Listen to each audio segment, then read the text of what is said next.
আমার কাছে এ পর্যন্ত যত রিপোর্ট প্রকাশিত হয়েছে বাংলাদেশি মিডিয়ায় এবং যে বক্তব্যগুলো এসেছে সাংবাদিকদের অনুসন্ধান, এটা কমপ্লিটলি ডক্টর ইউনূসের শাসনের ফল।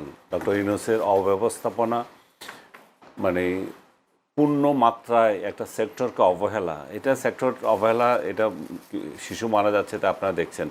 এরকম প্রতিটা সেক্টর উনি অবহেলা করেছেন। উনি তথাকথিত সংস্কার নিয়ে এত ব্যস্ত ছিলেন যে বাকিগুলো দেখার আর তার কোনো মানে মনে হয় নাই যে বাকি সেক্টরগুলো কী হবে। বিশেষ করে স্বাস্থ্য খাতের মতো এত নাজুক একটা একটা ফিল্ডকে কমপ্লিট অবহেলা করা হয়েছে। আমি আজকে একটা টেলিভিশনের রিপোর্ট দেখলাম, অনুসন্ধানী রিপোর্ট করেছে তারা, দীর্ঘ অনুসন্ধানী রিপোর্ট। সেখানে এই স্বাস্থ্য উপদেষ্টা নূরজাহানের সাক্ষাৎকার নিতে গিয়েছিল তারা দূর দূর করে তাড়িয়ে দিয়েছেন। আমি মনে করি যে এই উপদেষ্টা নষ্টের মূল যে নূরজাহান, তাকে আইনের মুখোমুখি করতে হবে, মিডিয়ায় আসতে হবে, সে বলতে হবে কী কারণে সে এই শিশুগুলোর হত্যায় অংশ নিয়েছিল। এটা কমপ্লিট শিশু হত্যা। এবং সেই অনুসন্ধানে তারা যেটা বলেছে, আমি এটার সাথে দীর্ঘদিন যেটা বলছিলাম সেটাই, যে তারা যে ইচ্ছে করে করেছে ডক্টর ইউনূস কিংবা নূরজাহান কিংবা তার সহকারী যে ছিল, সেটা নয়। তারা আসলে অব্যবস্থাপনার চরম অব্যবস্থাপনা এসেছিল। তাদের অদক্ষতাই হচ্ছে যে প্রধান কারণ। টিকার অভাব ছিল না, তাদের অব্যবস্থাপনা, কি করতে হবে সিদ্ধান্তহীনতা। এই তারা এই জায়গাতে এসে তারা মানে ব্যর্থ হয়েছে। এবং আমি ওই রিপোর্ট অনুযায়ী আমি দেখলাম 24শে জুলাইতে এটা মিটিং হয়েছিল। দেখেন, এই শেখ হাসিনার পিরিয়ডে কিন্তু বলা হয়েছিল এখন একটা নির্দিষ্ট টাইম ছিল এ পর্যন্ত, এর পরবর্তীতে তাদের দায়িত্ব নেওয়ার কথা ছিল। জুলাইয়ের পরবর্তী পিরিয়ড এই নতুন সরকার কিংবা শেখ হাসিনা যদি থাকতেন তাদের সরকারে নিত। ওই জায়গায় এসে যে মিটিং করেছে হাই লেভেল যারা জড়িত আছে, ইউনিসেফ থেকে শুরু করে যত অর্গানাইজেশন আছে এই টিকা কর্মসূচির সাথে, বাংলাদেশ এবং বিদেশি, সবাই দিয়েছে যে 25-এর ক্যাম্পেইন হবে নির্ধারিত সময় যেগুলো আছে, কিন্তু 25-এ কোনো ক্যাম্পেইন হয় নাই। এবং এই ক্যাম্পেইন না হওয়ার কারণে এবং তাদের রিপোর্টে আমি যেটা দেখে এসেছে, উঠে এসেছে, সেটা হচ্ছে যে চরম ঝুঁকিতে পড়ে গেছে তখন, তাহলে ঝুঁকিটা বেড়ে গেছে। আর এই আবার টোটাল অনুসন্ধানে তারা কনক্লুশন টানছে যে অব্যবস্থাপনা হচ্ছে নাম্বার 1। তারপরে হচ্ছে যে 18 মাসে কোনো ক্যাম্পেইন না করা, এই হামের কোনো ক্যাম্পেইন ছিল না। তারপর ভিটামিন এ ক্যাপসুলেরও কোনো ক্যাম্পেইন ছিল না। এটা আরেকটা হচ্ছে স্বাস্থ্য খাতে দুর্বল হওয়ার ক্ষেত্রে শিশুদেরকে ভূমিকা রেখেছিল এবং নানা প্রতিরোধ ক্ষমতা তাদের কমে গেছে। আর স্বাস্থ্য খাতের লোকদেরও কিছু অব্যবস্থাপনা ছিল, তারা স্ট্রাইক অমুক তমুক এগুলো করেছে, তাদেরকেও বলেছে। এবং অনিয়মিত টিকাদান, এই সবগুলো কম্বাইনলি যেভাবে হয়েছে সেটার কারণেই এই বিপর্যয় ত্বরান্বিত হয়েছে। এবং আজ পর্যন্ত প্রায় 500 শিশু যে মারা গেল। আপনি কি নির্বিকার বসে আছে, এই নূরজাহান কোনো কথা বলে না, এই বিশ্ব বাটপার ইউনূস কোনো কথা বলে না, জানি তাদের কোনো দায়িত্ব নাই এবং সরকারেরও কোনো নাই যে এদেরকে জবাবদিহি করার। আজকে আপনি জানেন কিনা জানি না, হাইকোর্টে 3টা রিট হয়েছে। এই 3টা রিটের মধ্যে ইউনূসের সমস্ত কার্যক্রমের একটা জবাব দিতে চেয়েছে, তদন্ত করতে বলেছে। স্বাস্থ্য খাতে যে অব্যবস্থাপনা, বিশেষ করে হামের শিশু মৃত্যু নিয়ে, এখানেও তাকে এবং অন্যান্য উপদেষ্টা যারা আছে তারা যাতে দেশ ত্যাগ করতে না পারে সেই প্রার্থনা করা হয়েছে। আমি জানি না। এবং আরেকটা ছিল টেলিকম খাতে নীতি পরিবর্তনের কথা। ইউনূস নিশ্চয়ই তার টেলিকম ব্যবসা আছে সেই জন্য করেছিল, সেই জন্য এটার সরকারের কাছে অলরেডি তারা জবাব দিয়ে চেয়েছে কী কারণে এটা করেছে। কিন্তু পুরো প্রসেসটাতে দেখেন ইউনূসের কী হবে আমি জানি না। এটা বৃহস্পতিবার নাকি রায় দেওয়ার কথা, নির্দেশ দেওয়ার কথা। ইউনূস এইভাবে একের পর এক পার পেয়ে যাচ্ছে। এবং মঞ্জু ভাইরাও এখানে আছেন। মঞ্জু ভাইরাও কিন্তু একটা রাজনৈতিক দল হিসাবে, বিরোধী দল হিসাবে যে ভূমিকা পালন করার, ওনারা সেটা করেন না। সরকার তো করছেই না, বিরোধী দল থেকেও কোনো প্রেশার নাই। বিরোধী দল থেকে যখন প্রেশার না থাকে তখন তো এইভাবে কালফ্রিটগুলো এইভাবে পার পেয়ে যাবে। ইউনূস এবং তার সাংঘাতরা যা করে গেছে, 18 মাসে যা করে গেছে, সেটা বাদ দিয়ে আপনি যদি শুধু শিশু হত্যাকে যদি ধরেন, সেটারও কোনো বিচার এই শিশুরা পাবে কিনা। বিরোধী দলে যে কোনো ধরনের প্রতিবাদ না করা সরকার হচ্ছে যে আচ্ছা আমার যত যন্ত্রণা কম আসে তত ভালো, কিন্তু বিরোধী দল তো বলবে কেন এটা হচ্ছে না। জামায়াত এবং মঞ্জু ভাইরা এবং অন্যান্য রাজনৈতিক দলগুলো সবাই এই ব্যাপারে চুপ হয়ে আছে। এবং এই ব্যাপারে যখন চুপ হয়ে আছে তখন জনগণ মনে করতে পারে যে ইউনুসকে সর্বদলীয় প্রোটেকশন দেওয়া হয়েছে। তাহলে কি কারণে ইউনুস এই প্রোটেকশন পাবে সেটা কোশ্চেন উঠবে জনমনে। কিন্তু আজকে স্বাস্থ্যমন্ত্রীর বক্তব্য আপনি শুনেছেন কিনা জানি না, সেখানে তিনি বলেছেন 2020 সালের ডিসেম্বরের পর দেশে নিয়মিত টিকাদান কর্মসূচি না হওয়া এবং টিকার তীব্র ঘাটতি বর্তমান হামের প্রাদুর্ভাবের মূল কারণ বলে উল্লেখ করেন স্বাস্থ্যমন্ত্রী। আমি প্রশ্নটা শেষ করি, সেখানে আপনি ডক্টর ইউনূসের কথা বলছেন, আর বিগত আওয়ামী লীগ সরকারের কোনো দায় দেখেন কিনা? যদি উনি 2020 সালের কথা, দায় থাকলে তারও দায়, তাদেরকে বের করতে হবে। কিন্তু আমি তো আপনাদের টেলিভিশনের রিপোর্ট, পত্রিকার রিপোর্ট কোথাও তো পাচ্ছি না। স্বাস্থ্যমন্ত্রী বক্তৃতা দিলে তো হবে না, রিপোর্ট তো আসতে হবে। যারা অনুসন্ধানী রিপোর্ট করছে তারা তো কেউ বলছে না, এবং এবং ইয়ে যে পরিসংখ্যানগুলো তো বলছে না। শিশু মৃত্যু নিয়ে তো বলছে না। 19 সালে তো বাংলাদেশ টিকার জন্য চ্যাম্পিয়ন হয়েছিল। হোল সাউথ এশিয়াতে টিকার কর্মসূচির জন্য বাংলাদেশ অনুকরণীয় দেশ ছিল। তাহলে এইসব গল্প মেরে ইউনূসের দায় দায়িত্ব তো আড়াল করা যাবে না। হয় ওনারা যে আজ 3 মাস ধরে যে হচ্ছে, ওনাদেরও কি দায় দায়িত্ব নাই? এটা কিভাবে এত স্প্রেড করতেছে? গল্প বললে তো হবে না। স্বাস্থ্যমন্ত্রী যদি বলে যান তার নিজের দায়িত্ব আছে, তার আমলে এগুলো বাড়তেছে কেন? তাহলে সেটা ধরুক। এখন রিপোর্টে তো আমি দেখতেছি যে টিকার অভাব ছিল না, টিকার সংকট ছিল না, সংকট ছিল অব্যবস্থাপনা। এখন অব্যবস্থাপনা যদি থাকে, ইউনূসও অব্যবস্থাপনা, তাহলে এটা ধরবে কাকে মানুষ? উনি তো বলছেন কোন আগ পর্যন্ত, শুরু করার আগ পর্যন্ত কোনো টিকা তিনি দেওয়া হয়নি। উনি বললে তো হবে না, উনি বললে তো হবে না। আপনি অনুসন্ধান করেন, আপনাদের টেলিভিশনে কি বলেন? স্বাস্থ্যমন্ত্রীর বক্তব্যটা আমি স্বাস্থ্যমন্ত্রী আবল তাবল বকে যাচ্ছে কয়েকদিন ধরে। উনি আমার হাম হয়েছে, হামে কি আসে যায় এরকম বক্তৃতাও দিচ্ছে। হামে কি আসে যায়, যাদের সন্তান মারা যাচ্ছে তারা জানে। জি, যদি মুজিবুর রহমান মঞ্জু, আপনার বিরোধী দল, অর্থাৎ আপনারা বিরোধী দলে আছেন, আপনাদের বিরুদ্ধে একটা অভিযোগ, এই যে হামে এত লোক মারা যাচ্ছে কিন্তু আপনাদের পক্ষ থেকে কোনো ধরনের প্রতিবাদ বা কোনো ধরনের অ্যাটেম্পট নেওয়া হচ্ছে না, তিনি এই অভিযোগটা করেছেন। আপনিও কি ডক্টর ইউনূসের দায় দেখেন কিনা? দেখলে যদি আপনারা কেন তাকে বাঁচানোর চেষ্টা করছেন কিনা তিনি বলছেন। আর যদি স্বাস্থ্যমন্ত্রীর কথা যদি বলি, 2020 সালের ডিসেম্বরের পর থেকে দেশ নিয়মিত টিকাদান কর্মসূচি হয়নি, তাহলে সেখানে আরও কারো দায় দেখেন কিনা? ধন্যবাদ। প্রথম কথা হচ্ছে, আপনার মনে থাকার কথা, আপনাদের টেলিভিশনের রিপোর্টও হয়েছে। আমরা গত সপ্তাহে হাম নিয়ে এবং স্বাস্থ্য পরিস্থিতি নিয়ে আমরা প্রেস কনফারেন্স করেছি। সেখানে স্পষ্ট করে ডিটেইল আমরা এটা তুলে ধরেছি, বিরোধী দল হিসেবে, অংশ হিসেবে বিপারের পক্ষ থেকে। হয়তো আনিস আলমগীর ভাইয়ের সেটা দৃষ্টিতে পড়ে নাই। দ্বিতীয় কথা হচ্ছে যে এখানে দুইটা পার্ট। একটা হচ্ছে হামে শিশু মারা যাচ্ছে, এবং এই মারা যাওয়াটা আমার কাছে মনে হয় যে সাম্প্রতিক ইতিহাসের সবচেয়ে কলঙ্কজনক ঘটনা ঘটছে। এখানে দুটো পার্ট, একটা হচ্ছে তাৎক্ষণিক ব্যবস্থা নেওয়া, আরেকটা হচ্ছে কী কারণে হয়েছে সেটার ব্যবস্থা নেওয়া। আমরা সরকারকে দেখছি তারা বিভিন্ন রকমের ডাটা দিচ্ছেন, বিভিন্ন রকম তথ্য দিচ্ছেন। আবার এটাও দেখছি যে সরকার কিছু পদক্ষেপ নিয়েছেন। সরকার টিকা কেনার ব্যবস্থা নিয়েছেন এবং অলরেডি টিকা দিচ্ছেন না বিভিন্ন জায়গায়। এখন প্রথম কথা হচ্ছে, আপনি যদি কারো ব্যাপারে কোনো অভিযোগ দেন, অভিযোগের বিচারের দায়িত্ব কার? সরকারের দায়িত্ব। সরকার। যেমন আমরা স্পষ্ট করে বলেছি যে একটা ক্রস পার্লামেন্টারি কমিটি করার জন্য। এখন পার্লামেন্টারি কমিটিগুলোর সুবিধা কি? একটা পাবলিক হিয়ারিং নিতে পারে তারা। এবং পার্লামেন্টারি কমিটি এমন পাওয়ারফুল, তারা কিন্তু এই নূরজাহান, উনি তো চিটাংয়ের লোক, ওনার দোষটা ওনাদের উপরেই আসবে বেশি। আপনিও চিটাংয়ের লোক, আপনারা ডক্টর ইউনূস সাহেবও চিটাংয়ের লোক, ডক্টর ইউনূস সাহেবও চিটাংয়ের লোক, নূরজাহান বেগমও চিটাংয়ের লোক, ঠিক আছে? তা আমার কথা হচ্ছে যে পার্লামেন্টারি ক্রস কমিটি করলে, সরকার বিরোধী দল মিলে কমিটি করলে, সেখানে সবাইকে ডাকেন, স্বাস্থ্য সচিবকে ডাকেন, হেলথের ডিজি যারা ছিল তাদেরকে ডাকেন, যেতে বাধ্য। ইভেন প্রফেসর ইউনূসও যেতে বাধ্য। পার্লামেন্টারি কমিটি এত পাওয়ারফুল, সে চাইলে যে কাউকে তলব করতে পারে। রিসেন্টলি একটা ইন্টারেস্টিং ঘটনা ঘটেছে, আপনারা দেখবেন যে একটা পত্রিকায় রিপোর্ট হয়েছে যে সংসদে এই যে কেনাকাটা একটা বিরাট দুর্নীতি হয়েছে। ওই যে আপনার মাইক্রোফোন নিয়ে একটা ঘটনা ঘটলো না, যে মাইকগুলো কাজ করছে না, হেডফোনগুলো কাজ করছে না। এবং একটা পত্রিকায় রিপোর্ট এসেছে যে একটা 17,000 কত টাকা দামের একটা জিনিস 1,07,000 টাকা দিয়ে কেনা হয়েছে, এরকম একটা রিপোর্ট হয়েছে।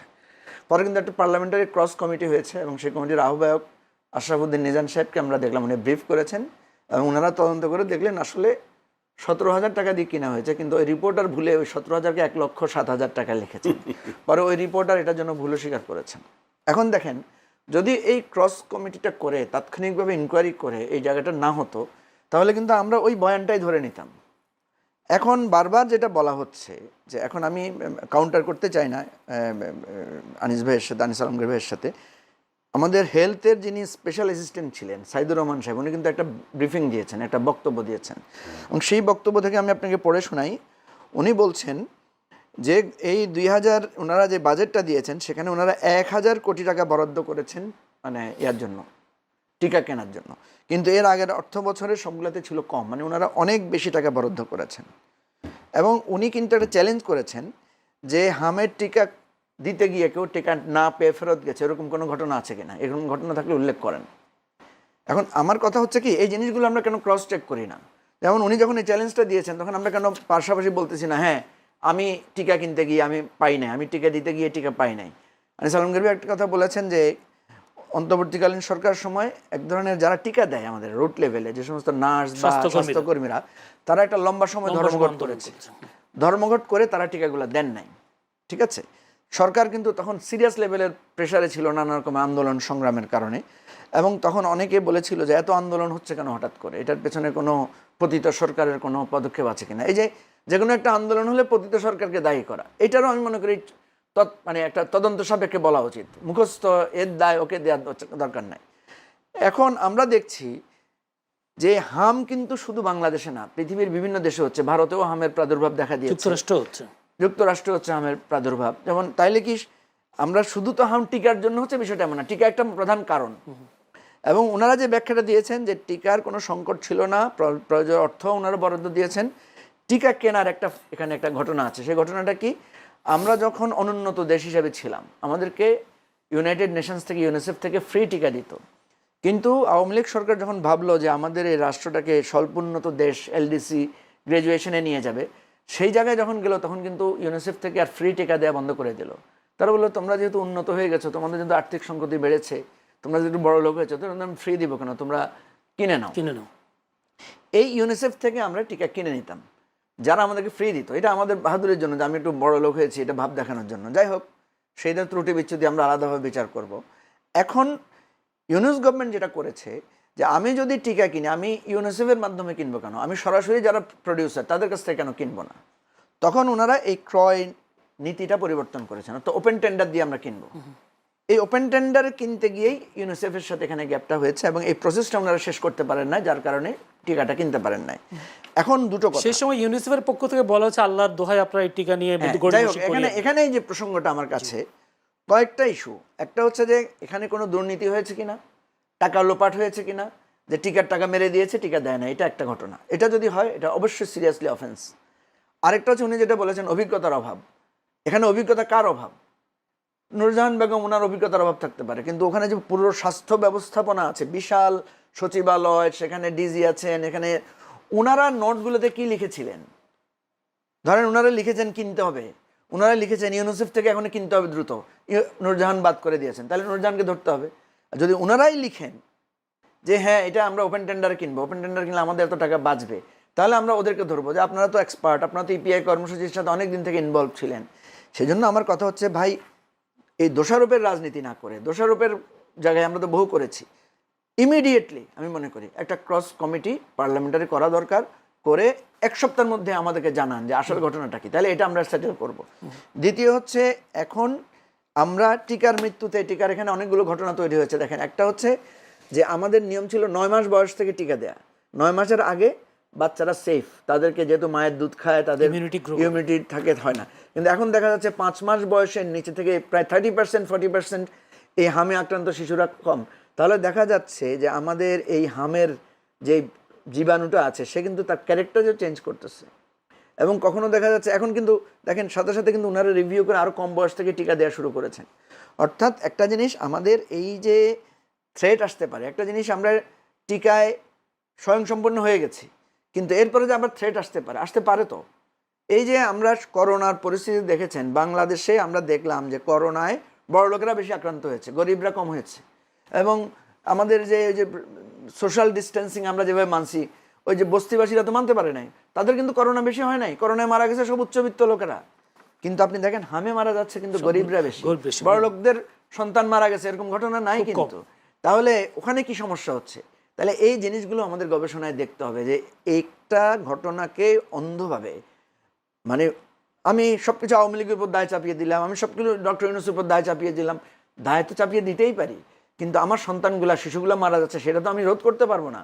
দ্রুত ভিত্তিতে আমরা কিন্তু সরকারের এই জায়গায় যথেষ্ট ঘাটতি দেখতে পাচ্ছি। এখন পর্যন্ত আমরা দেখছি না যে সরকার তার সব কাজ বন্ধ করে এইদিকে মনোযোগ দেয়া, যে আমাদের শিশুদেরকে বাঁচাতে হবে। আমরা দেখছি সরকার অন্যান্য কাজকে প্রায়োরিটি দিচ্ছে, তার কৃষক কার্ড, তার ফ্যামিলি কার্ড প্রায়োরিটি পাচ্ছে, খাল কাটা প্রায়োরিটি পাচ্ছে।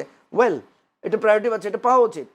কিন্তু পাশাপাশি যে ইমার্জেন্সি জায়গাটা আপনাকে খেয়াল রাখতে হবে, যখন বন্যা হয়েছে, আগুন ধরেছে, আপনাকে সেটা প্রায়োরিটি। কিন্তু অনেক সময় আমরা কি করি, আমার নিয়মিত কাজ বন্ধ রেখে হলেও আমি আমার ইমার্জেন্সিটাকে দেখি। আর আপনি স্বাস্থ্য ব্যবস্থার কথা যেটা বলেছেন, আমাদের দেখেন স্বাস্থ্য খাতে বাজেট হচ্ছে এই প্রশ্ন নিয়ে আমি আপনার কাছে আবার আসবো। আচ্ছা, এটা স্বাস্থ্য খাত যে বিশাল ব্যাপার, যদি আনিস ভাই আপনাকে এই প্রশ্নটা করে, আসলে ভাইও বলছিলেন যে আসলে তড়িৎ যে ব্যবস্থা, বিভিন্ন জায়গায় বলা যায় 50,000-এর উপর দিয়ে গেলে সেখানে মহামারীর একটা বিষয় ঘোষণা করা হয়। সরকারের পক্ষ থেকে এই ধরনের কোনো ঘোষণা এখনো আসে নাই, তিনিও এটা অভিযোগ করেছেন। আপনার কি মনে হয় যে বর্তমান সরকার হামের মৃত্যুর জন্য দায়ী ব্যক্তিদেরকে আসে শাস্তির আওতায় আনবে?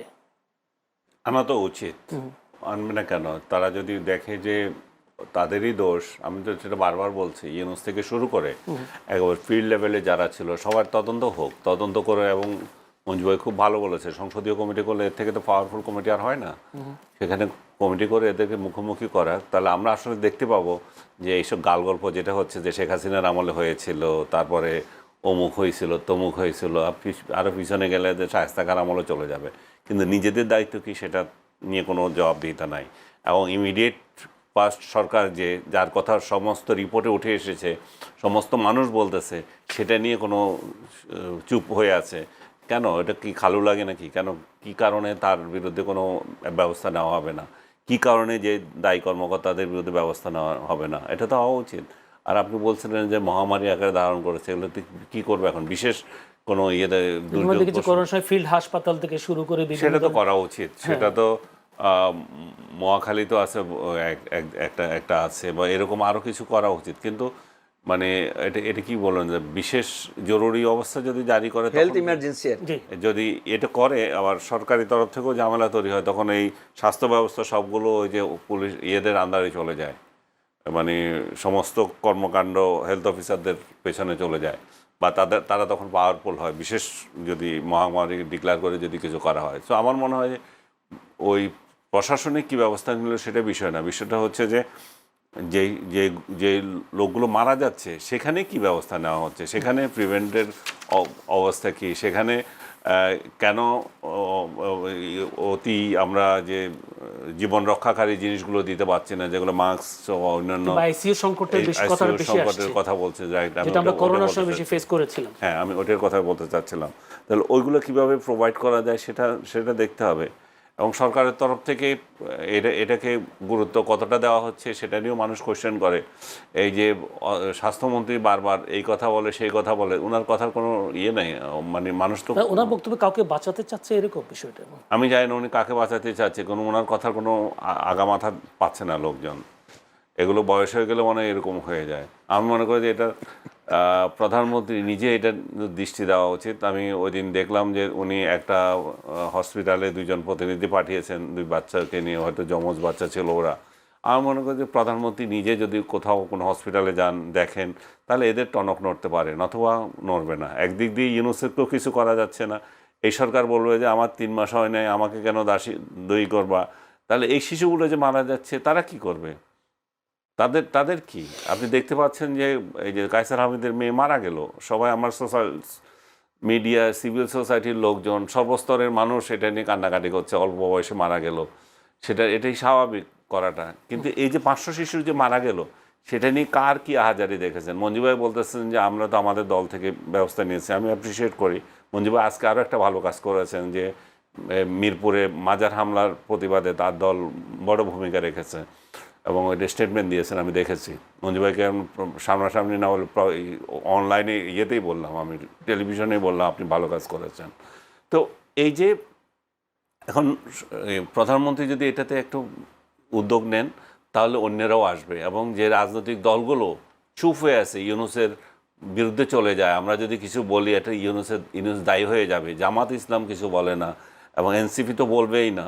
তো এই যে দায়িত্ব এড়ানো, এই যে এবং এটা যদি টার্গেট করি আমি এই যে হামের জন্য দায়ী ব্যক্তিটাকে, এই সরকার মাঝে মাঝে এই সরকারের বিরুদ্ধে বলতেছে, সরকারকে বলতেই পারেন, সরকারের যেহেতু দায়িত্বে আছে, কিন্তু মূল ঘটনার হোতা যে ইউনূস এবং তার গং, এদের নিয়ে কোনো কথা বলছে না। কারণ এটা যদি বলে ইউনূসের প্রতি যদি অ্যাকশন নিয়ে নেয় তাহলে কি হবে, এই কারণ ইউনূস ক্ষমতায় এসেছিল ওনাদের সবগুলোকে সেভ করার জন্য।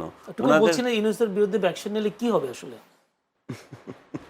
ওনাদের গায়ে লাগবে তখন, কারণ ইউনূসে তো ওনাদেরকে ক্ষমতাবান করেছে, ইউনূসে তো ওনাদেরকে বিরোধী দল বানিয়েছে, নেতা বানিয়েছে, একটা নির্বাচনী কারসাজি করে পার্লামেন্টে নিয়ে গেছে।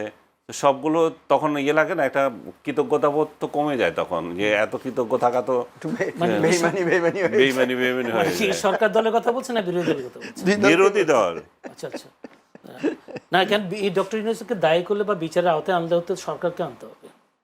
কিন্তু ওনার আমি এটা বুঝাতে পারছি না, সরকার সবসময় চুপ থাকবে। সরকার এই যে বাণিজ্য চুক্তি করলো আমেরিকার সাথে, সরকার যদি এটা নিজে নিজে করতে যায় তখন আমেরিকা একটু বলবে যে তুমি কেন কথা বলো রে ভাই এটা নিয়ে, তোমার দেশের প্রধান বিরোধী দলগুলো আছে তারা কি কেউ বলছে?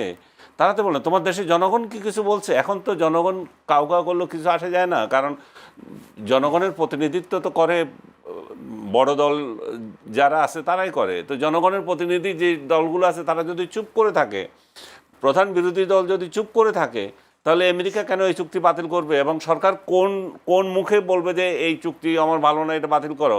সে একই কারণে একই বিষয়ে সরকারের রাজনৈতিক দলগুলোর তরফ থেকে যখন দাবি না উঠবে ইউনূসকে সাজা দাও এই অপকর্মের জন্য, তখন তো সরকার কিছু করবে না। সরকার তো জানে যে ইউনূস কার প্রতিনিধি, ইউনূস আমেরিকান প্রতিনিধি হিসেবে এখানে এসেছে, তাকে কিছু করা হলে তার আব্বারা আবার তার জন্য ধরবে। তো এই জন্যই তো এই সমস্ত ব্যবস্থা।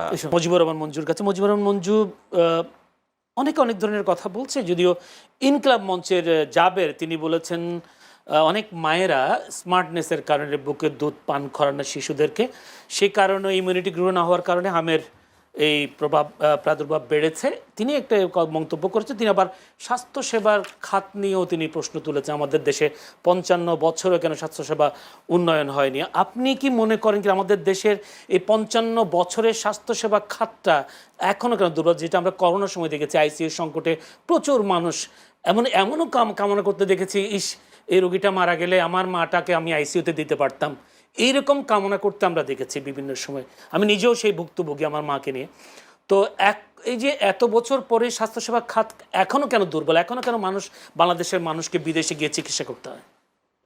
প্রথম হচ্ছে জাবের কি বলেছে এটাকে আমি খুব বেশি গুরুত্ব দিতে চাই না, কারণ জাবের তো আর স্বাস্থ্য বিশেষজ্ঞ না। তবে ইন্টারেস্টিং ঘটনা হচ্ছে জাবের যে কথা বলেছে একই কথা কিন্তু স্বাস্থ্যমন্ত্রীও বলেছেন, যে ইমিউনিটি ফেল করেছে, মায়ের দুধ খাওয়াচ্ছে না, বা শিশুরা তাদের ইমিউনিটি লস করছে। আমাদের তো নানা কারণে ইমিউনিটি হারাচ্ছি আমরা।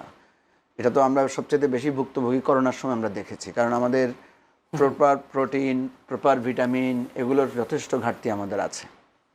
কিন্তু এখানে আমি যেটা মনে করি যে ছোট ছোট অনেক কারণ থাকতে পারে, এটাও একটা কারণ। মায়েরা ধরেন, আবার এটা তো আরবান মায়েরা করে, আমরা যদি দেখি যারা কর্মজীবী নারী তারা হয়তো ব্রেস্ট ফিডিং করতে পারে না, নানা কারণে হতে পারে। তো তাহলে তো কর্মজীবী নারীদের সন্তানরাই বেশি আক্রান্ত হওয়ার কথা ছিল, কিন্তু আক্রান্ত হচ্ছে একদম গরিব, যেখানে মানে আপনার আইসোলেশন নাই, সেখানে এই জায়গাটাগুলো হচ্ছে। এখন প্রশ্ন হচ্ছে যে আমাদের যে স্বাস্থ্য খাত, ধরেন আমাদের স্বাস্থ্য খাতে আমাদের বরাদ্দ হচ্ছে 5.3% বাজেটের। হ্যাঁ, তো এখন আমরা যদি দেখি প্রায় 41,908 কোটি টাকা হয়েছে গত 25-26 অর্থ বছরে। কিন্তু ওয়ার্ল্ড হেলথ অর্গানাইজেশন যেটা WHO সাজেশন হচ্ছে 15% বরাদ্দ করতে হবে। আমরা যারা সাধারণ নাগরিক আছে, ধরেন আপনার একটা ইনকাম আছে, ওনার একটা ইনকাম আছে, আমার একটা ইনকাম আছে, আমার যে ইনকাম সেই ইনকাম থেকে প্রতি মাসে আমার হেলথের জন্য কত খরচ হয়, আপনার কত খরচ হয়, ওনার কত খরচ হয়। আপনি দেখবেন আমাদের কিন্তু আমাদের যে ঘর ভাড়া, ছাত্রদের বাচ্চার স্কুলের বেতন, বাজার খরচ, এগুলোর মধ্যে চিকিৎসা খরচ কিন্তু আমাদের প্রতি মাসে একটা যায়, এবং এটা কারোরই আমাদের 10-15 ভাগের কম না, নানা কারণে, যাদের আরও মানে নানা ধরনের ডিজিজ আছে। যেমন কারো বাসায় যদি একজন ডায়াবেটিস পেশেন্ট থাকে, তার তো প্রতি মাসে 4-5 হাজার টাকা তার ডায়াবেটিসের জন্য খরচ হয়। আমার মায়ের ডায়াবেটিস আছে, প্রেশার আছে, আমার মায়ের পেছনেই ধরেন 8-10 হাজার টাকা শুধু চিকিৎসা খরচই যায়। সন্তানদের এগুলো যায়। এখন কথা হচ্ছে যে এই যে আপনার আমাদের দেশের চিকিৎসা খরচ কেন যাবে, যেদিন আমাদের প্রেস কনফারেন্সে আমাদের দলের সেক্রেটারি এটা বলেছেন যে আমাদের মন্ত্রণালয়টার নাম কিন্তু স্বাস্থ্য মন্ত্রণালয়, চিকিৎসা মন্ত্রণালয় না। না, আমাদের যত বরাদ্দ সব হচ্ছে চিকিৎসার জন্য, আমাদের যে সুস্বাস্থ্যের জন্য। আপনি দেখবেন আমাদের স্বাস্থ্য মন্ত্রণালয়ের মূল ফোকাস হওয়া উচিত কিন্তু আমাদের স্বাস্থ্যটা ঠিক রাখার জন্য। আপনি যদি উন্নত দেশগুলোর দিকে তাকান দেখবেন ওদের হেলথ সেক্টরের বেশিরভাগ মনোযোগ হচ্ছে আপনাকে আগে সুস্বাস্থ্য ঠিক রাখা। চিকিৎসার জন্য কিন্তু ওদের চিকিৎসা কিন্তু খুব ভালো পাবেন না আপনি। আপনি দেখবেন ওরা খুব সিরিয়াস হচ্ছে ইমার্জেন্সি চিকিৎসার জন্য। আপনার ইমার্জেন্সি আপনি চিকিৎসা পাবেন, কিন্তু আপনি এমনি চিকিৎসার জন্য অনেক লাইন। আপনি আমাদের দেশে যেরকম আজকে যায় কালকে কিডনি অপারেশন করে ফেলতেছে, পরশু যায় স্ট্যান্টিং করে ফেলতেছে, ওখানে আপনি সিরিয়াল ধরেও পাবেন না সেগুলো। ওরা দুইটাকে ইম্পর্টেন্স দেয়, একটা হচ্ছে ইমার্জেন্সি যেটা এখনই দরকার, দ্বিতীয় হচ্ছে যে আপনার ইনফেকশিয়াস ডিজিজ যেগুলো আছে, যেগুলো সংক্রমণ বাড়ায়, ওগুলোর ব্যাপারে তারা খুব সিরিয়াস। আমাদের দেশে তো আপনি দেখবেন যে আপনি মানে আজকে যাচ্ছেন কালকে প্রতি হসপিটালে ওটিগুলো খালি পাওয়া যাচ্ছে না, কেবিন খালি নাই, সিরিয়াস লেভেলের। আর এক ট্রিটমেন্ট আপনি একই কারণে মাথা ফাটা নিয়েও আপনি ঢাকা মেডিকেল কলেজে যান, ইমার্জেন্সিতে মাথা ফাটা, পা কাটা, আঙ্গুল ভেঙে গেছে, আগুনে পড়ে গেছে, ভ্যারাইটিস পেশেন্টরা যাচ্ছে। তো এই ধরনের অনেক বিশ্লেষণধর্মী কথা আমরা বলতে পারবো যে আমাদের চিকিৎসা সেবাতে যেই রেফারেল সিস্টেম, যে আমি প্রথম আমার চিকিৎসার জন্য যাবো আমার লোকাল হেলথ সেন্টারে। এখন আপনি যদি আনিস আলমগীর ভাইকে জিজ্ঞেস করেন বা আমাকে জিজ্ঞেস করেন বা আমিও যদি আপনাকে জিজ্ঞেস করি যে আপনার লোকাল হেলথ সেন্টার কোনটা, আপনি কি জানেন? আপনি কিন্তু জানি না।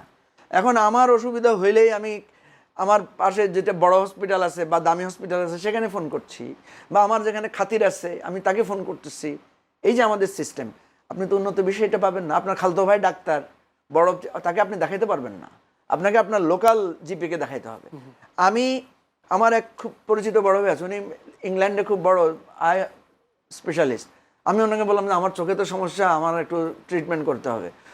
উনি বলছে যে ভাই আমি তো তোমাকে দেখতে পারবো না এবং আমি কোনো ট্রিটমেন্টও দিতে পারবো না, তোমাকে তুমি যে জায়গায় থাকতেছো ওখানে যায় যদি ইমার্জেন্সিতে দেখাইতে পারো, ওদের রেফারেন্সে যদি আমার কাছে আসতে পারো। আমাদের এখানে সিস্টেমটা নাই। আবার এটাও সত্য যে আপনি আমাদের দেশে যে ইমার্জেন্সি মানে যখন তখন যে চিকিৎসা করতে পারেন, এটাও আবার একটা সুবিধা আছে, বিদেশে এই সুবিধাটা পাবেন না। আমি মূল কথাটা যেটা বলতে চাচ্ছি, আমাদের যে হেলথ সেক্টরটাকে নানা দিক থেকে নানা ধরনের ত্রুটি বিচ্যুতি যেগুলো আছে, যেমন একটা বড় সমস্যা হচ্ছে আমরা সবসময় এই সমস্যা নিয়ে আলোচনা করি কিন্তু সমাধান নাই, সেটা হচ্ছে আমাদের কেউ গ্রাম পর্যায়ে থাকতে চায় না। আমার কাছে কয়েকদিন আগে এক ভদ্রলোক আসছে, আয়সা বলতেছে এই ডাক্তারটা খুবই ভালো, উনাকে এই মানে ওই কুষ্টিয়া কোথায় যেন ট্রান্সফার করেছে, উনাকে ভাই একটু নারায়ণগঞ্জে বা ঢাকায় রাখতে হবে। তো আমি ওনাকে জিজ্ঞেস করলাম খুব ভালো ডাক্তার? বলছে খুব ভালো ডাক্তার। তো আমি বললাম যে খুব ভালো ডাক্তার কি কুষ্টিয়ার লোকদের দরকার আছে না? খুব ভালো ডাক্তার কি খালি শুধু নারায়ণগঞ্জ আর ঢাকা শহরে থাকতে হবে? এই যে আমাদের জায়গাটা, যে উনি এত বড় ডাক্তার, উনি কুষ্টিয়ায় কি করবেন? উনি এত বড় ডাক্তার, উনি রাঙ্গামাটিতে কি করবেন? এইগুলো কিন্তু আমাদের জাতীয় সংকট। এটা আমি এখন আপনাকে বলছি, তো কালকে আমি হয়তো এখানে সুশীলভাবে বলছি, কিন্তু কালকে আমারই হয়তো কোনো আমার আত্মীয় থাকলে আমি কিন্তু তার জন্য তদবির করব। কথা হচ্ছে আমাদের রাষ্ট্র ব্যবস্থার প্রত্যেকটা জায়গায় সংস্কার দরকার হবে। আমরা যে স্বাস্থ্য খাতে সংস্কারের কথা বলেছিলাম, এই সংস্কারগুলো কিন্তু কিছুই হয় নাই। আপনি দেখবেন ইন্টারিম গভর্নমেন্টের সময় আমরা যখন স্বাস্থ্য মন্ত্রণালয়ে গিয়ে দেখেছি, সেখানে বিএনপিপন্থী ডাক্তার আর জামাতপন্থী ডাক্তারদের প্রায় সময় এখানে মারামারি হতো, এবং সেটা কি পোস্টিং ট্রান্সফার নিয়ে। এখন আমার মনে আছে যে এই যে আমরা যে নূরজাহান বেগমের সমালোচনা করছি, আমি দেখেছি উনি কিন্তু এই পোস্টিং ট্রান্সফারের ব্যাপারে এক ধরনের আপনার ওই যে অনলাইন সিস্টেম চালু করেছেন, সেখানে তদবির করে কেউ ট্রান্সফার পাবে না, শেষ মুহূর্তে উনি এটা নিয়েছেন। এবং আরও একটা বিতিকিচ্ছিরি ঘটনা দেখলাম যে আমাদের জুলাই অভ্যুত্থানে যারা আহত হয়েছেন তাদের একটা বিরাট অংশ আই হসপিটালে ভর্তি ছিল। তো যাদের ধরেন ট্রিটমেন্ট শেষ, এখন যার চোখ নষ্ট হয়ে গেছে তার তো আর এখানে ট্রিটমেন্ট নাই, তাকে হয়তো আর উন্নত চিকিৎসার জন্য পাঠাতে হবে, তাকে বাসায় পাঠানো যাচ্ছে না, সে হসপিটালেই থাকছে। হসপিটাল কিন্তু বসবাসের জায়গা না। উনি একদিন বললেন যে আমি তো হসপিটালে ওই রোগীরা যারা গেছে ওরা তো ওখানে পার্মানেন্ট থাকতেছে, এদেরকে তো আমি সরাতে পারছি না। তখন কারণ সেন্সিটিভ ব্যাপার, আপনি জুলাই আহতদেরকে হসপিটাল থেকে সরাবেন, এটাও তো আবার নিউজ হবে যে উনি সরাই দিচ্ছেন ইত্যাদি ইত্যাদি করতেছেন। এখানে আমাদেরকে অনেক কষ্ট হয়েছে ওই কাজগুলোতে পদক্ষেপ নিতে। আমরা ইন্টারিম গভর্নমেন্টের যে দুর্বলতাটা দেখি, যে তাদের যে একটা যেমন নির্বাচিত সরকারের যে একটা কর্তৃত্ব, নেতৃত্ব, বোল্ডনেস থাকে, ইন্টারিম গভর্নমেন্টের সেটা ছিল না, এবং সেটা করতে পারেন নাই ওনারা। এখন সেটার জন্য দায়ী কে? সেটার জন্য আমরাও যে কম দায়ী তাও না, কারণ আমরাও তো কথায় কথায় তাদের উপর চাপ সৃষ্টি করেছি নানাজন চাপ সৃষ্টি করেছে। বিএনপির ডাক্তার আছে, জামাতের ডাক্তার আছে, এনসিপির ডাক্তার আছে, এবি পার্টির ডাক্তার আছে, সবারই তো দলবাজি আছে। এই সমস্ত জায়গায় আমি যেটা মনে করি যে আমাদের স্বাস্থ্য খাতে বরাদ্দ বাড়ানো দরকার, আমাদের ডাক্তারের চাইতে নার্স বেশি দরকার, প্রশিক্ষিত নার্স দরকার, আর এই লোকাল লেভেলের ট্রিটমেন্টের স্তরগুলো ভাগ করা দরকার। যে ফার্স্ট ট্রিটমেন্টটা কোথায় যাবে, আমার মাথা ফাটার হাতের আঙ্গুলের ব্যথার জন্য তো মঞ্জু ভাই, আমাকে ঢাকা মেডিকেলে যাওয়া দরকার না। 55 বছর পরে এসে কেন আমি এই কথা বলছি, লোকালে এটা বানানো দরকার, ওইটা বানানো দরকার। আপনাকে বলি কেন আমরা আমাদের আগে থেকে এগুলো আমাদের হেলথ চিন্তা সেক্টরের করিনি? এত কিছুর পরেও, এত দুর্নীতি, এত কিছুর পরেও 1/3 বাজেট গড়ে ফেরত আসে, খরচ করা যায় না। এই যে আপনাকে বললাম না 41,908 কোটি টাকা, এর 1/3 যদি ফেরত আসে বুঝেন এবারে, তাহলে কেন হয় না? অদক্ষতার জন্য, অযোগ্যতার জন্য ফেরত আসে। এটা তো শুধু ইন্টারিম গভর্নমেন্টের সমস্যা না, এটা আওয়ামী লীগ সময় দেখবেন, এরশাদ সময় দেখবেন, এই সমস্যাগুলো ছিল, বিএনপির সময় ছিল। এখন কথা হচ্ছে এমনি তো বরাদ্দ কম, তার উপর বরাদ্দকৃত টাকা খরচ করা শেষ হচ্ছে না। জি। এরপরে হচ্ছে এই যে আপনি যেটা খরচ করতেছেন তার মধ্যে 3 ভাগের 2 ভাগ যদি দুর্নীতি চলে যায়, আপনি করোনার সময় দেখছেন না, বালিশ কেনায় দুর্নীতি, পর্দা কেনায় দুর্নীতি, পাউরুটি আর কলা কেনায় দুর্নীতি, টিকা কেনায় দুর্নীতি, কি পরিমাণ পুকুর চুরি হয়েছে। করোনাকালীন সময়ে যে ডাক্তার কি সাবরিনা আর কি কি ওই যে জিকে নাম উঠলো না, এদের তো ভয়ানক দুর্নীতির তথ্য আমরা আসলাম। সারা পৃথিবীতে করোনার সময় মানুষ মানবিক হয়েছে, আর আমাদের অমানবিক হয়েছে। সে তার খেসার দিতে হচ্ছে এখন শিশুদেরও। জনাব আনিস আলমগীর, আপনার কাছে আসলে কি সমাধান আমি চাইবো? যে বিগত 55 বছর আমরা স্বাস্থ্য খাতকে এত শক্তিশালী করতে পারিনি, আমরা বিশ্বাস করে আমাদের স্বাস্থ্য খাতে, আমাদের হাসপাতালে দৌড়াবো, আমি ভালো চিকিৎসা পাবো, আমাকে বিদেশে ছোটাছুটি করতে হবে না, যেটা কায়সার আহমেদ নিজেই বলেছেন, নিজেই ভুক্তভোগী তিনি। কেন এমন হয়েছে বিগত 55 বছর স্বাস্থ্য খাতকে আমরা উন্নত করতে পারলাম না কেন?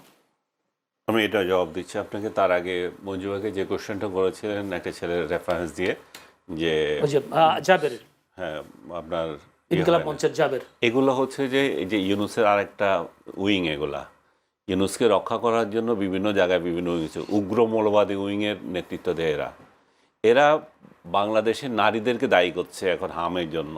কি দায়ী? যে তারা মায়ের দুধ খাওয়ায় না। এবং মঞ্জু ভাই তো বললেন কীভাবে উচ্চশিক্ষিত মায়েদের ছেলেরা তো হচ্ছে না, আক্রান্ত হচ্ছে না। তো তার মানে কি বস্তিতে যারা আছে তারা শিল্পা সেটি হইতে চায় ওই মহিলাগুলা? এই সমস্ত ফালতু বয়ান দিয়ে আসলে সব কিছুতে আড়াল করা এবং ইউনুসকে সেভ করা। এখানে আরেকটা জিনিস দেখেন, এই উগ্র মৌলবাদীরা কী করেছে। 2019 সালে যখন মাতুয়াইলে শেখ হাসিনা সরকার আমল, তখন যে একটা মিল্ক ব্যাংক করেছিল, যে এটা করা হয়েছিল এই জন্যই যে ওই সময় মায়েরা দুগ্ধ ওইখানে ডোনেট করবে। ডোনেট করার উদ্দেশ্য হচ্ছে অপরিণত, অসুস্থ এবং মাতৃহীন নবজাতক যারা আছে তারা যাতে এইটা প্রসেস, মানে ওই দুধগুলো যারা প্রসেস করা থাকবে ওইখান থেকে নিয়ে তারা যাতে খেতে পারে। এবং এটা শিশু মাতৃ স্বাস্থ্য ইনস্টিটিউট এটাকে ওরা বন্ধ করে দিয়েছে। ভাই, এক মহিলা আরেক মহিলার সন্তানকে দুধ দেবে? আমাদের নবী সাল্লাল্লাহু আলাইহি ওয়াসাল্লাম মাতৃদুগ্ধ পান নাই, তারপরে ধাত্রীর বা যে ওনাকে যারা খাইছে, এরা তো ধর্মও মানে না, এরা এটা বন্ধ করে দিয়েছে। আজকে এখন মায়া কান্না কাটতেছে। তো এই অনেকগুলো শিশু তো এরকমও হতে পারে। কারা বন্ধ করলো? কারা? মৌলবাদীরা। কেন ওরা কিভাবে বন্ধ করলো? কারণ হসপিটাল এটা উদ্যোগ নিছে, তাহলে মৌলবাদীরা বন্ধ করলো কিভাবে? হসপিটাল ওয়ালারা কেন এটা, মানে এটা একটা আলাদা ইনস্টিটিউট করছিল, একটা ইন্টারিম গভর্নমেন্টের সময়, ইন্টারিম গভর্নমেন্ট না, এটা শেখ হাসিনার সময়। এরা এটা হইতে দিব না, এগুলো না জায়েজ। শেখ হাসিনার সময় মৌলবাদীদের এত শক্তি আসলো কোথা থেকে? শেখ হাসিনা তো মৌলবাদীদের ভয় পাইতো, ভয় পাইতো এটা করছে। আপনি খোঁজ দেন না, আপনি ইউটিউব দেখেন, এটা ইন্টারেস্টিং বিষয়টা, এটা দেখতে হবে। বন্ধ করে দিচ্ছে। আর এরা এখন লেকচার দিচ্ছে ইয়ের জন্য। এই মৌলবাদীগুলো তো এই যে ওয়াজে টিকার বিরুদ্ধে কথা বলে, এরা কোনোদিন এগুলো নিয়ে কথা বলছে যে টিকার বিরুদ্ধে কেন কথা বলতেছো? এবং এরা এই টিকার পক্ষে কোনো ক্যাম্পেইন করার কথা বলে? মসজিদে মাদ্রাসায় তো আজে বাজে কত ইস্যু নিয়ে কথা বলে, এদের নারীদের ইস্যু নিয়ে ওদের মাথা ব্যথা অত কিছু। এই যে শিশু মারা যাচ্ছে এবং টিকা দেওয়ার ক্ষেত্রে এবং সরকারের যে ক্যাম্পেইনগুলো, যেই সরকারই থাকুক, যখন যেই সরকারই থাকুক, যে বিভিন্ন ক্যাম্পেইন, এই ক্যাম্পেইনগুলো তো হুজুররা করতে পারে, ইমামরা তো করতে পারে, এরা এগুলো করে। এগুলো দুনিয়ার কী সমস্ত ইস্যু নিয়ে মাথা ঘামায়, যেটা নিয়ে কারো মাথা ব্যথা নাই। সমাজের কোনো মাথা ব্যথা নাই, অথচ খোদবা বা আদার্স এগুলো কিন্তু সমসাময়িক বিষয় নিয়ে কথা করার বলার কথা, কথা আলোচনা ছিল। করার কথা। আর আপনি পরবর্তী যে কোশ্চেনটা করলেন যে কেন আমাদের স্বাস্থ্যখাত উন্নত হচ্ছে না, প্রধান উন্নতি হচ্ছে না চুরির জন্য, চুরিদারি, এবং আমাদের চিন্তাতে আছে, আমাদের পলিসিগত জিনিস আছে। আর আমাদের পলিসি যারা নির্ধারণ করবে তারা এটাতে করছে না, যাতে আমাদের শিক্ষা ব্যবস্থা যেরকম ধস নেমেছে, যারা এগুলো চিন্তা করবে তাদের ছেলেমেয়েরা বাইরে পড়তেছে, তারা এই দেশে শিক্ষা নিয়ে কোনো মাথা ব্যথা তাদের নাই। ঠিক এদের এই লোকগুলোরও কোনো কথা মাথা ব্যথা নাই, কারণ এরা তো কিছু হলে বাইরে চিকিৎসা নিতে পারে, তাদের টাকা আছে। তো বাংলাদেশি চিকিৎসা নিয়ে তাদের মাথা ব্যথা না, এবং সবচেয়ে বড় মাথা ব্যথা যার থাকার কথা যে সরকারের, সেই সরকারের প্রধান উপদেষ্টা বলেন, প্রধানমন্ত্রী বলেন, রাষ্ট্রপতি বলেন, এরা সরকারের টাকায় যায় বাইরে বাইরে চিকিৎসা নেয়। হ্যাঁ, এখনো রাষ্ট্রপতি বাইরে চিকিৎসা নিচ্ছেন, তো নিজের পয়সায় তো নিচ্ছেন না, উনি রাষ্ট্রের টাকায় নিচ্ছেন। সো সবগুলো এরা, আপনি যদি একটা আইন করতে পারেন যে এরা চিকিৎসা নিবে, কারণ চিকিৎসার অধিকার তো সবার আছে, আপনার এখানে নেবো, আমার টাকা আছে আমি বাইরে নেবো, নেন, কিন্তু সরকারি টাকায় চিকিৎসা নিতে পারবেন না, সরকারি টাকায় বিদেশেও যেতে পারবেন না, বিদেশে চিকিৎসা নিতে পারবেন না। দেখবেন যে আপনি অর্ধেক ঠিক হয়ে গেছে। এবং বাংলাদেশি বিশেষায়িত হসপিটালগুলো করছে, শেখ হাসিনা একটা করে গেছে পিজি হাসপাতালের পাশে, সেটা তো অকামা পড়ে রয়েছে, অথচ এটা কত লাক্সারিয়াস একটা হসপিটাল করেছিল। কিন্তু এই লাক্সারিয়াস হসপিটালে শেখ হাসিনা নিজেও চিকিৎসা নেন নাই, ওনার রাষ্ট্রপতিও নেন নাই, ওনার মন্ত্রীরাও নেন নাই, বা নিলেও আমরা সেগুলো কোনোদিন দেখি নাই, প্রচার দেখি নাই যে এই একটা হসপিটাল হয়েছে, সেটা এত ভালো, আসো সবাই চিকিৎসা নাও।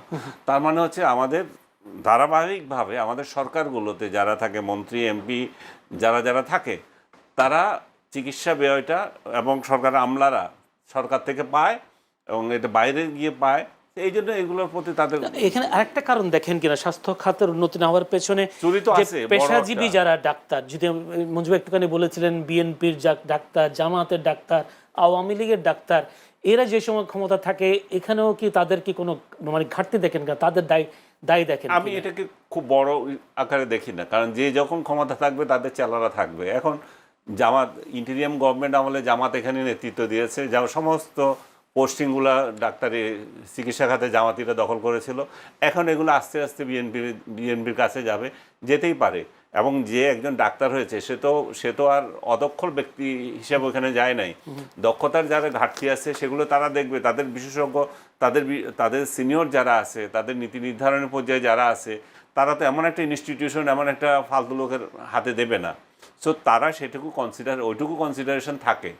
হয় কি আমি এই পোস্টটা আমি নেব, ওই পোস্টটা আমি নেব, কামড়াকামড়ি থাকবে।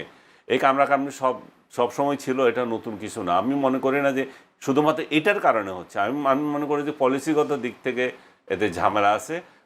সরকারের পলিসিতে আসল সমস্যা, ডাক্তারদের না। ডাক্তার পলিসিগত, ডাক্তার কি করবে, একটা ডাক্তার 1800 রোগীর তার মাথা পিছু আছে, এবং ডাক্তারদেরও মারাতে হবে। লেজুর ভিত্তিক সংগঠন করার একটা তো ইতিহাস আমাদের আছে। লেজুর ভিত্তি তো আপনার সাংবাদিকরাই করে।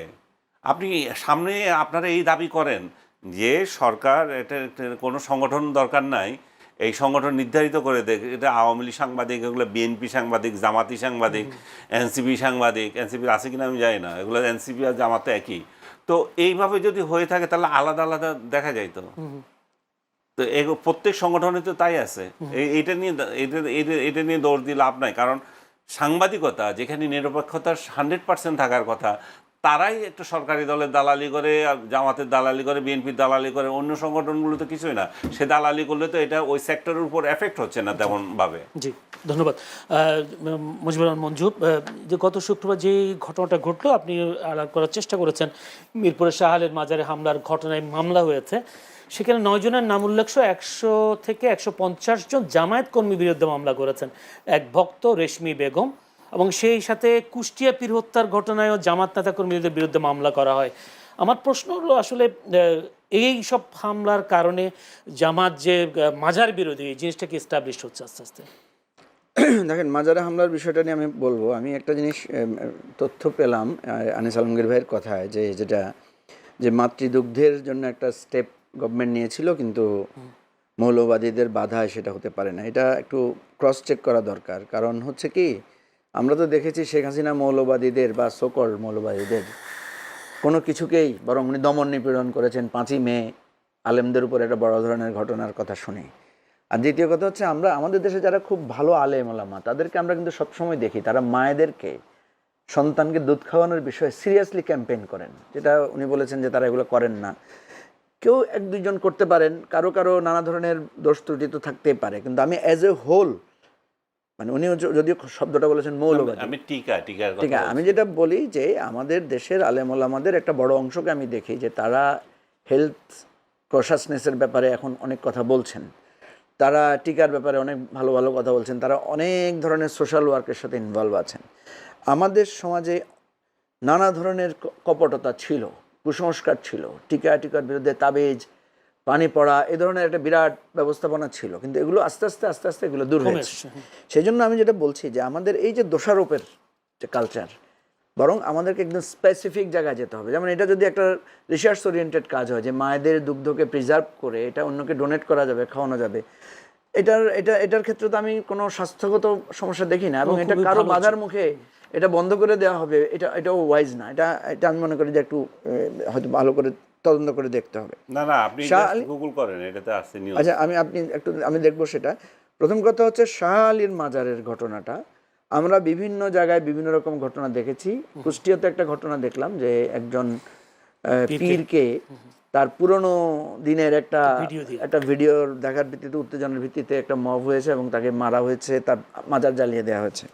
শাহ আলীর মাজারের যে ঘটনাটা, আমি আজকে গিয়েছিলাম সেখানে, আমরা গিয়ে যেটা শুনলাম যে বৃহস্পতিবার রাতে সম্ভবত রাতের বেলায়, রাত 1টার দিকে সেখানে কিছু লোক এসে মেরে ওখানকার যারা ভক্ত অনুরক্ত ছিল তাদেরকে সেখান থেকে তাড়িয়ে দেওয়া হয়েছে বা সেখান থেকে বের করে দেওয়া হয়েছে। এখন দেখেন, পুলিশ কিন্তু ছিল পাশে, তাহলে এই ধরনের ঘটনায় পুলিশ কোনো ব্যবস্থা নেয় নাই। এই সমস্ত মাজারগুলোর ব্যাপারে একটা অভিযোগ থাকে যে সেখানে অপরাধকর্ম হয়, সেখানে গাঁজা বা ইয়ার আসর বসে। এখন আমি যে বিষয়টা অনুভব করি সেটা হচ্ছে, দেখেন, কারো যদি কোনো ধরনের ফৌজদারি অপরাধে কেউ যুক্ত থাকে, কারো যদি কোনো অপরাধ থাকে, সেটা তো আমাদের আইন আছে, আইনগতভাবে ব্যবস্থা নিতে হবে। মাজার টাজারে যে সমস্ত ফকির ফাকরারা থাকে, যে সমস্ত লোকদেরকে আমরা সেখানে দেখি, এরা কিন্তু সামাজিক অপরাধের সাথে জড়িত না, তারা ওখানেই হয়তো এক ধরনের আখড়া, তাদের একটা স্থান তৈরি করে নিয়েছে। মাজারগুলোতে এক ধরনের খাওয়া দাওয়ার ব্যবস্থা থাকে, মানুষ দান সৎকা করে, আবার মাজারের সরকারের কিছু কমিটি থাকে, কমিটির বিরুদ্ধে আবার নানা ধরনের নানান অর্থ আত্মসাতের অভিযোগ থাকে। এবং আমরা যেটা দেখেছি, আওয়ামী লীগ সরকারের আমলে প্রত্যেকটা মাজার আওয়ামী লীগ সরকারের লোকদের দখলে ছিল। এখন আবার বিএনপি সরকার এসেছে, দেখা যাবে যে বিএনপি সরকারের দখলে যায় কিনা, এটার একটা ব্যাপার আছে। সেজন্য আমরা এটা তীব্রভাবে প্রতিবাদ করি। দেখেন, মাজারে যে সমস্ত কর্মকাণ্ড ঘটে, এগুলোর সাথে আমাদের আলেম সমাজের দ্বিমত আছে, কিন্তু আমি কোনো আলেমকে দেখি নাই এটা বলতে যে মাজারকে ভেঙে দিতে হবে, মাজারকে গুড়াই দিতে হবে। কেউ হয়তো বলতে পারে, কিন্তু আলেমদেরকে আমরা দেখেছি তারা মাজারে যে সমস্ত কাজ হয়, অনইসলামিক কার্যক্রম হয়, অর্থাৎ মোমবাতি জ্বালায়, সেখানে সেজদা দেয়, সেখানে নানা রকম মানত করে খাবার দেয়, এগুলোর ব্যাপারে কিন্তু আলেম সমাজ মানুষকে সচেতন করেছে। আমার মনে আছে আমরা শৈশবকালেও আমরা এই সমস্ত কাজ করতাম। আমাদের আব্বা আম্মারা ওরসে পাঠাতো, ওরসের খাবারকে তাবারুক মনে করে খেত। পরীক্ষার আগে যাই বলতো যে মাজারে যাই একটু দোয়া করে আসো, মোমবাতি জ্বালায় আসো। আমরা ছোটোবেলায় এটা করেছি, চট্টগ্রামের কালচারে তো এটা বেশি ছিল। কিন্তু পরের দিকে এসে আলেমেরা যখন আমাদেরকে এটা বুঝাইছে যে ভাই, ওই মাজারে যিনি শুয়ে আছেন ওনার কোনো ক্ষমতা নাই তোমার আরজি পূরণ করার, তোমার আরজি পূরণ করবে আল্লাহ তাআলা। এবং আমরা যখন আমাদের নবীজির মানে মাজারে যাই, আমরা দেখেছি সেখানে কোনো ধরনের বেদাত, কোনো ধরনের কার্যক্রম, মোমবাতি প্রজ্বলন, কোনো ধরনের সেজদা করা, এগুলো নাই। এগুলো যখন আস্তে আস্তে এসেছে আমাদের দেশে, এই প্রবণতাটা কমেছে। এরপরও কিছু লোক এগুলোকে বিশ্বাস করে, কিছু লোক সেখানে থাকে। কথা হচ্ছে, সিংহভাগ লোক তো জিয়ারতের উদ্দেশ্যে যায়। হ্যাঁ, আমার কথা হচ্ছে যে ওখানে ভালো লোকও যায়, কিছু লোক সেখানে গরিব লোকজন আছে সেখানে থাকে। প্রশ্ন হচ্ছে ওর ইমানি দায়িত্ব কি, ওর কর্মকাণ্ড কি, সেটা আলাদা জিনিস, সেটা নিয়ে আলাদাভাবে আপনি মোটিভেশন চালাবেন। কিন্তু তার উপর হামলা করাটা, তাকে অত্যাচার করাটা, তাকে মেরে সেখান থেকে সরাটা, তাকে আপনি মারতে গেলে সে সেখানে আরও বেশি ডেভোটেড হবে, সে আরও বেশি সেটাতে কনসোলিডেটেড হবে। আমরা অনুরোধ করছি, আমি আজকে সেখানে আহ্বানও করেছি যে আমাদের আলেম সমাজের একটা উদ্যোগ নেওয়া উচিত যে এই লোকগুলোকে আপনারা যে খাওয়ান, এই লোকগুলোকে যে আপনারা সাহায্য সহযোগিতা করেন, এদের হেলথের ব্যবস্থা নেন, তারপরে এদেরকে মোটিভেট করেন যে তোমরা যেখানে বসে গাঁজা খাচ্ছ, তোমরা যেখানে বসে কাজগুলো করছো, এগুলো কিন্তু ধর্মের পক্ষে না, মোটিভেট করেন। কিন্তু এই বল প্রয়োগের জায়গাটায় আইন আদালত যতদিন আছে এই বল প্রয়োগের জায়গাটা বৈধ না। এবং কোন পীরকে আপনি যদি মনে করেন সে শিরকের সাথে জড়িত, কোনো কাউকে যদি মনে করেন বেদাতের সাথে জড়িত, আপনি তার বিষয়ে মোটিভেট করেন, আপনি এটার কাউন্টার আপনার যে আর্গুমেন্ট আছে আর্গুমেন্ট তুলে ধরেন, যুক্তি তুলে ধরেন, মানুষকে সচেতন করেন, কিন্তু কোনোভাবেই হামলা এটাকে উচিত না, বিরুদ্ধ মতকে দমন করার প্রক্রিয়া আকারে দেখি। কারণ দেখেন একটা ধর্মের ভিতর অনেক বিভেদ আছে, আমাদের মুসলমানদের ধর্মে, ইসলাম ধর্মে, কিন্তু আপনি দেখবেন কারবালার ময়দানে যে যুদ্ধ হয়েছে, কিসে নিয়ে যুদ্ধ হয়েছে? পরস্পরের যুদ্ধ হয়েছে, তো একের মতের সাথে একের মতের যুদ্ধ হয়েছে। ধর্ম এমন একটা জিনিস, এখানে মতের বিরোধ থাকবেই। আমি মাজারে গিয়ে যাদেরকে দেখেছি, এরা তো সবাই আল্লাহকে ডাকতেছে, জিকির করতেছে, সে হয়তো ভুল পথে ডাকতেছে, কিন্তু সে আল্লাহকে তো বিশ্বাস করে, তাই তো তার বিশ্বাসের মধ্যে হয়তো বিকৃতি থাকতে পারে।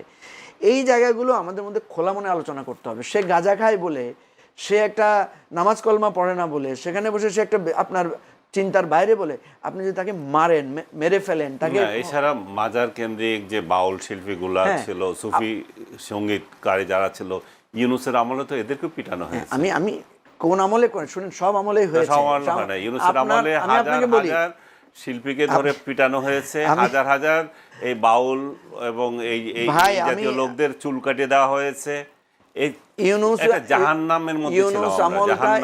আমলকে মনে রাখতে হবে, একটা গণ অভ্যুত্থানের মধ্য দিয়ে যে পরিবেশটা এসেছে সেখানে অনেক প্রবলেম ছিল, কিন্তু আপনি যেভাবে খালি বারবার ইউনূস নিয়ে আছেন, আমাদেরকে মনে রাখতে হবে, আমাদের মনে রাখতে হবে আনিস আলমগীর ভাই, আওয়ামী লীগ আমলে, বিএনপি আমলে, কোনো আমলেই বাংলাদেশে আপনি যদি এখন গুগল করেন, আপনি তো গুগল করে করে বলছেন, গুগল করলেও দেখবেন আমাদের এখানে বহু মন্দিরে হামলা হয়েছে, আমাদের এখানে মসজিদে হামলা হয়েছে, আমাদের এখানে মানে এই যে লালমনিরহাট আপনার মনে আছে, মসজিদে দুটো লোক নামাজ পড়তে গিয়েছিল, তারা কোরআন শরীফের উপর পা দিয়ে কি যেন খুঁজতেছিল, এই অভিযোগে তাদেরকে পুড়িয়ে মারা হয়েছে। সুতরাং এটা আওয়ামী লীগ আমলে হয়েছে। সুতরাং আমলের সমস্যা না, সমস্যা হচ্ছে ওইগুলো হচ্ছে বিচ্ছিন্ন ঘটনা। আর আপনি যদি সংঘবদ্ধভাবে, পুরো ইউনূসের আমলটা ছিল সংঘবদ্ধভাবে আক্রমণ করা, আমি আপনাকে তো মাজার হামলা করা, আপনি 100 এর উপরে মাজার ভাঙা হয়েছে। ভাই ইউনূস আমল তো গেছে, ঠিক আছে, ইউনূস আমলে ছিল, ধরে নিলাম, এবং এই আমলে আপনারা প্রতিরোধ করেন। ইউনূস আমল তো গেল, এখন আপনি আসেন, আমি আপনাকে বলি, আপনি যদি ডায়লগ করতে চান, বিতর্ক করতে চান, আসেন, আমরা বাংলাদেশে যতগুলো মাজারের উপর হামলা হয়েছে, মসজিদে মন্দিরে হামলা হয়েছে, পীরের দরগায় হামলা হয়েছে, সবগুলো নিয়ে বসেন। আপনি বহু পীরের দরগায় হামলা হয়েছে, বহু মাজারে হামলা হয়েছে, দেখবেন সেখানে চাঁদাবাজির ভাগাভাগি নিয়ে। বহু মাজারে হামলা হয়েছে, সেখানে প্রথমে দায়ী করা হয়েছে হুজুরদেরকে, দায়ী করা হয়েছে জামাত শিবিরকে, পরে দেখা গেল যে সেখানে লোকাল আওয়ামী লীগ বা বিএনপি জড়িত, বা লোকাল দেখা গেল যে ওখানকার, আপনি মনে নাই এই যে কুমিল্লা এই যে ইয়াতে হামলা হয়েছে, পূজায় হামলা হয়েছে, সেখানে প্রথমে দায়ী করা হয়েছিল সকল মৌলবাদীদেরকে, পরে দেখা গেল যে সেখানে রাজনৈতিক দলের লোকেরা জড়িত। আমার কথা হচ্ছে এই ভাগাভাগি না করে, এটা আমাদের একটা পার্মানেন্ট ক্রাইসিস। আমাদের এখানে মনে রাখতে হবে, আপনি যে একেবারে ক্ষীণ একটা বাংলাদেশে যে একটা লোক একটা ধর্ম মানে, একটা লোক যদি আমার ধর্মের ধরেন আমার ধর্মের সাথে তার বিরোধ আছে, আমি কি তাকে মারতে পারবো? আমি তাকে মেরে ফেলতে পারবো না। এই জায়গায় আগে সবাইকে একমত হইতে হবে যে আমরা কেউ কাউকে হত্যাযোগ্য করব না। এবং এইটা থেকে আমাদের যদি একটু বলতে চান এই বিষয়ে, যে হামলা, মাজারে হামলা, এই বিষয়গুলো। না, এটা তো আমি বলেছি, মঞ্জু ভাইয়ের গায়ে লাগছে যে ইউনূসকে বলতেছি। ইউনূসের আমলে এটা অর্গানাইজড ওয়েতে হয়েছে, যে মাজারগুলোকে ধ্বংস করে দাও, এবং এই কারা করেছে এটা, এবং এটা জামাত সংশ্লিষ্ট লোকেরা করেছে, এবং সুফিবাদ যারা বিশ্বাস করে তাদের বিরুদ্ধে এরা লেগেছিল। তারা এইগুলোকে ধ্বংস করার মাধ্যমে ইসলাম কায়েম করছিল। তাদেরকে ওই দায়িত্ব কে দিয়েছে আমি জানি না, যে এগুলোকে এইভাবে করা, এবং তারা এগুলো করার ফলে যে এই মাজার কেন্দ্রিক যে শিল্পীরা ছিল, তারা কাওয়ালি গাইতো, এরা মানে অর্থ কষ্টে মরেছে। বাউল শিল্পীদেরকে অত্যাচার করেছে, মানে প্রতিটা, শুধু কি বাউল শিল্পী, এবং মেন স্ট্রিম শিল্পীদেরকে তো ওরা অত্যাচার করেছে, আওয়ামী ট্যাগ দিয়ে তারা কোথাও গাইতে পারবে না, শুইতে পারবে না, বসতে পারবে না, এরকম করেছে। আজকে আমি দেখলাম জাতীয়তাবাদী একজন শিল্পী, যে ন্যান্সি, সেও বলেছে যে ইউনূসের আমলে তার গান গাইতে সমস্যা হচ্ছে, অথচ সে এইটা নিয়ে তার জীবিকা। তো তার মানে কি দাঁড়াচ্ছে, ইউনূস একটা আইএমএ জাহালিয়াত কায়েম করে গিয়েছিল, সেটার যাতে এক্সটেনশন না হয় আমরা সেটাই আশা করবো, মঞ্জু ভাইরা সেটাতে সহযোগিতা করবো, এটাই কামনা করবো। ধন্যবাদ।